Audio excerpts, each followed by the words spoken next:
Well, it's now official. Former President Donald Trump is the Republican nominee for president. He's the first major party candidate since Franklin Roosevelt to accept 3 consecutive party nominations. The question is, who will he run against? There are strong indications that President Biden may drop out of the race as early as this weekend. CBN chief political analyst David Brody has more. Fresh off an assassination attempt, former President Trump came to the GOP convention with a new script, a speech that began with calls for unity. I am running to be president for all of America, not half of America, because there is no victory in winning for half of America. So tonight, with faith and devotion, I proudly accept your nomination for President of the United States. For the first 30 minutes or so of his speech, the nation saw a more reflective Trump as he recounted the events of last weekend. I will tell you exactly what happened, and you'll never hear it from me a second time because it's actually too painful to tell. There was blood pouring everywhere, and yet, in a certain way, I felt very safe because I had God on my side. I felt that. I'm not supposed to be here tonight. Not supposed to be here. I stand before you in this arena only by the grace of Almighty God. After retelling the events, he walked over to the helmet and firefighter's jacket that belonged to Corey Compertor, who lost his life at the rally. It was an emotional night for sure, with Franklin Graham giving thanks to God. Our Heavenly Father, we come before you this evening with grateful hearts. Thank you for saving the life of President Donald J. Trump. As for the rest of the speech, it was classic campaign fare, but without much of the harsh rhetoric. There was only one mention of President Biden, and really only one main dig at Democrats. The Democrat Party should immediately stop weaponizing the justice system and labeling their political opponent as an enemy of democracy. Especially since that is not true. In fact, I am the one saving democracy for the people of our country. While Trump showed a more subdued side, some before him revved up the crowd, especially former pro wrestler Hulk Hogan, who provided, well, the visual highlight of the evening. Let Trumpomania run wild, brother. Let Trumpomania rule again. Let Trumpomania make America great again.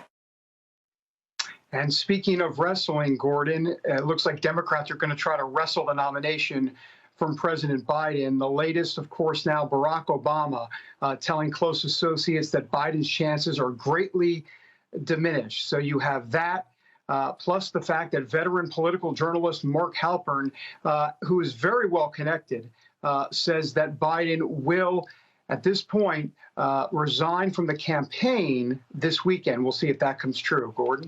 Well, let's talk about Trump's speech first. He spoke at length about the assassination and in great detail, and frequently mentioned God and mentioned that in his view, God saved him. So how do you think that near-death experience changed him? Well, it definitely changed him. And of course, we know them by their fruits. So we'll find out here as the months and years go on. And but it's no doubt changed him. I mean, he's talked about God before, but not this frequently and not this reflectively, if you will. It was different this time around. He was talking about concepts.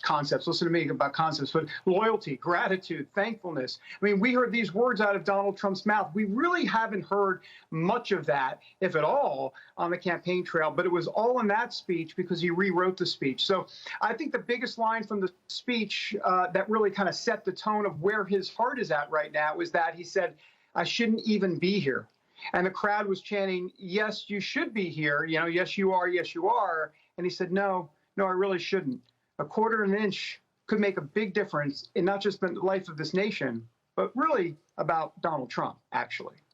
Well, do you think the new call for unity, it was supposed to be a theme of the convention, not all the speakers held to that, but should this theme of unity, will it carry into the campaign? And should we expect that the rhetoric is going to be toned down going forward? Well, we'll see about that. I'm never convinced that unity wins out at the end of the day in politics, in American politics, especially in this day and age. Having said that, there is an opportunity here for Trump. And what I mean by that is that the Republicans, specifically Trump's campaign, is looking to expand the map. I mean, this is not, it's not as brass knuckle as it needs to be at this point. In other words, they're solidly ahead in a lot of these swing states, and then they're trying to expand the map into Minnesota and Virginia and New Hampshire and a couple other places. And so because of that, Donald Trump has an opportunity to actually preach the unity rather than the brass knuckle approach based on the fact of where he is in the polls. So electorally and politically, it could give more oxygen to the unity talk. Well, I hope so. In times past, when I was more active in politics, I remember counseling a candidate who was clearly winning. Stop the attacks. You don't need to do it. It's time to start moving into governing mode. And if you stay in campaign mode, it's actually going to hurt you. Realize you're winning, and in that, start talking about what you're going to do. And you're going to need the other side to be along with you just to get bills passed. So my hope is that this will happen. Let's turn to the Democrats. It looks like they're in remarkable disarray and can't come to agreement on some pretty basic things like who's going to run for president. So what are you hearing about President Biden dropping out of the race?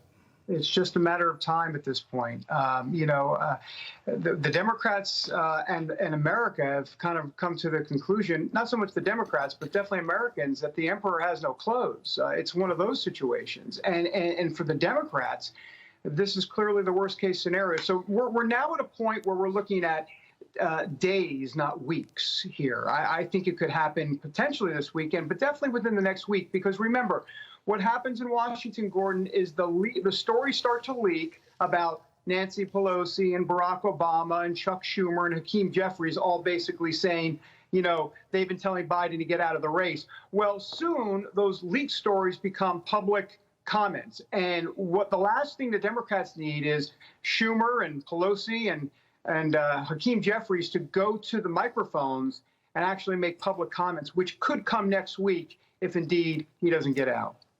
Well, I think it's still going to be up to him. And if his family says, finish the race, I think that's going to happen. I have to give credit to Terry Musin. Way back in May, she told me that she was hearing that he was going to probably drop out right before the convention. And I frankly was like, I don't see that happening. All of this before the June debate and now the current conversation. So Terry, what got you to the point where you thought he was going to do that? Well, like so many people have been saying, I think we have seen things increase lately, but I mean, it's been evident for a while that there are some issues there for the president. I want to say, my heart goes out to him because having to have the whole world watch you age when you're struggling with some things is a horrible way to have to contend with all of this. That said, I think some hard decisions have to be made here by many people. And I mean, he doesn't trust my insider information. Let me just say that. I think it was your observation that perhaps he was on a downward trajectory. So I've got to give you credit. You did it. Let's go back to David. Let's talk about who would be the candidate. Let's do a hypothetical. Biden gets the message, I can't win this, I need to drop out. Is this going to be Vice President Harris, or are we going to see a fight on the convention floor? Well, a couple of things here. First of all, I've been talking about 4 Democrat sources. One of them, a pretty high up level Democrat, who says that it's going to be Kamala. She's got the funding behind her. She'll have the delegates behind her. These delegates voted for Biden, so she's part of that ticket, if you will. And it would be really a travesty for that reason. Number one. So I think it's going to be Kamala ultimately. I think what to look for here, Gordon, a couple things. One, we talked about this, whether Biden actually goes ahead and air quote endorses Kamala in some sort of resignation from the campaign speech. So we'll wait to see about that. But even if he doesn't, Kamala will probably go in, Vice President Harris will go in with some sort of moderate. Because remember, she's pushed a lot of leftist policies on Americans. And so look for people like Andy Beshear, the moderate governor, Democrat governor of Kentucky, maybe a Josh Shapiro in Pennsylvania. I think that's what she'll probably try to do. So we're getting ahead of ourselves. But honestly, like I said, it's just a matter of time. I'm sure we'll have a conversation next week about Biden no longer running for president. And then the conversation will turn to what does Kamala do? But I think that's what's going to happen. Give us a forecast in a head-to-head between Harris and Trump. Who's got the edge?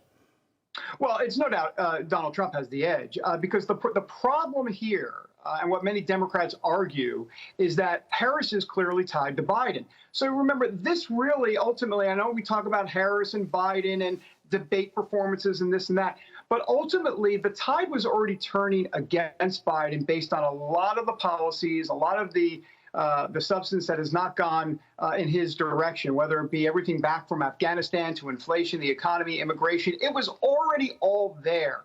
So in a way, the cake's been baked for a while, and it might just be a placeholder situation at this point. It might not matter.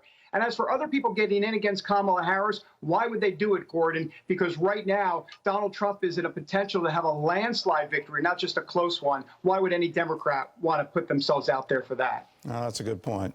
I think we're going to hear border czar a great deal going forward if she is the candidate. We're going to hear a lot of that. So, David, thanks for your insight, and it looks like you're going to be staying very busy.